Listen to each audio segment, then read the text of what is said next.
profit margin of over 38%.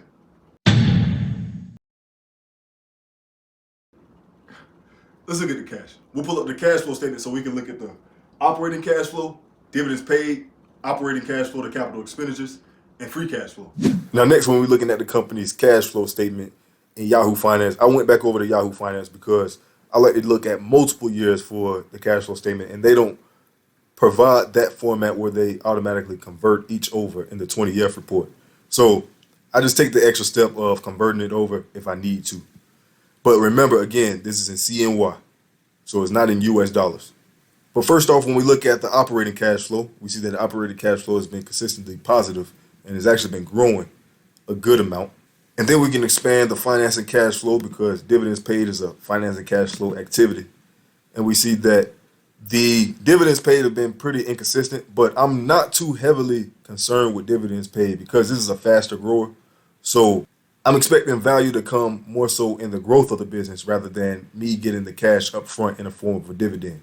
So this doesn't concern me too much, but they do pay a bit of a dividend. I think their dividend amounts to about like 1% or something like that. I can check that really quickly. Let's see. Yeah, 87 cents per share, so about 1.25%. But again, I'm not really buying this for its, dividend. I have a different purpose for it. And then when you look at operating cash flow to capital expenditures, you see that for 2020, capital expenditures amounted to $264 million in CNY, and operating cash flow was over $3.3 billion. So when you take the operating cash flow of $3.3 billion, subtract out $264 million that they spent on plant, property, and equipment, upgrading, maintaining, the things that they have to buy in order to keep the business growing, they were left over with free cash flow of $3 billion. So this shows me that this is not a capital-intensive business, and these are the type of businesses that I like. I like to see a lot of free cash flow. Versus if a company brought in $3.3 billion in operating cash flow and they had to spend $6 billion on capital expenditures or a very high amount, they're not left over with a lot of free cash flow. So it's like the cash that you have to spend in order to keep the business running is an extremely high amount, and that's not attractive to me as an investor. But just so you can see what I'm talking about as far as converting this over to the US dollar, it's simple.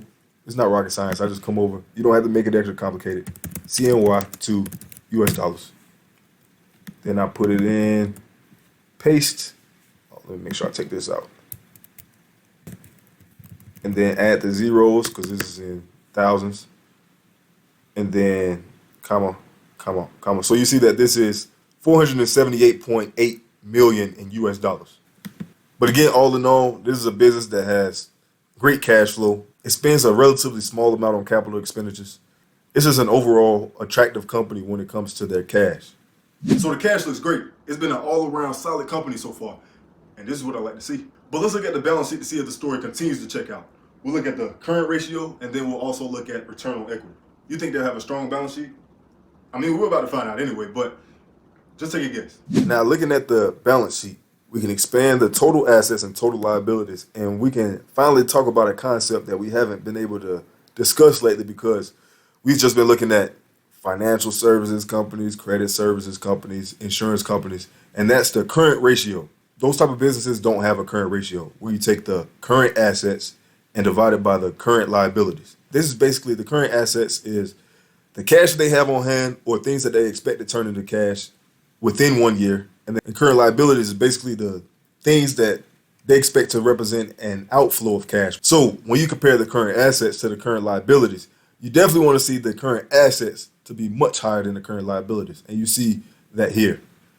18 billion in current assets versus only 4.1 billion in current liabilities. So when you look at this, you can say, hey, this is a company that's solvent. They won't have any troubles paying their bills in the next year because they can cover their liabilities in the next year many times over with their current assets.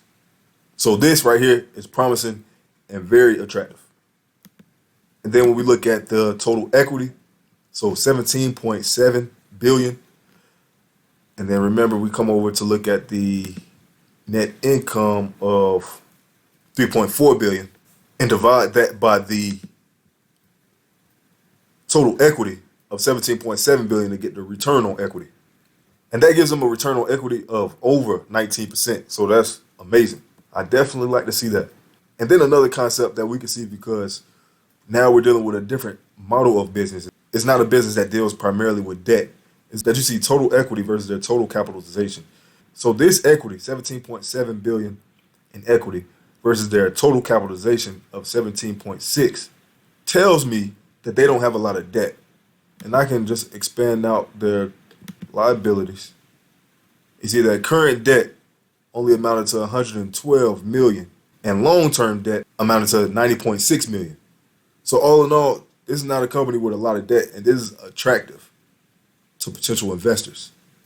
Because remember, they have to handle their debt obligations before us as stock investors or equity holders get any benefit out of the company. So all in all, they have a strong balance sheet, and their return on equity is pretty high. They're not heavily financed or capitalized by debt. It's mostly by equity. Even though this math doesn't really make sense, why would the equity be higher than total capitalization if they do have some debt? But it's okay. So if you guessed that they would have a strong balance sheet, you're right. Yeah, I know, it wasn't that hard to guess. But now we have a fuller picture of the business, and we can now go on and check the price to see what price we'd have to pay to buy it and what we'd be getting in return. And now we can get into the price of the stock. So the overall price is $71 per share. And you see that the earnings per share in the trailing 12 months was $4.48, giving it a price to earnings ratio of 15.89.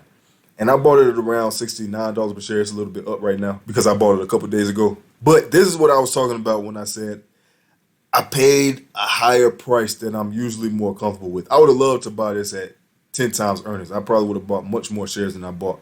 But I went ahead and took that risk, paid closer to 15 times earnings. But just to be honest, I didn't buy a substantial amount of shares. I made it represent about 2% of my portfolio and kept some cash just in case, the price drops even more. But when I said that I've been looking at this company for a while, I started looking at it, months ago. But you see where it was at when I first started looking at it, it was $136 per share. And I said, no, I'm not buying it at $136 per share. At that price, it was around 25 times earnings, and I'm just not paying that high of a price.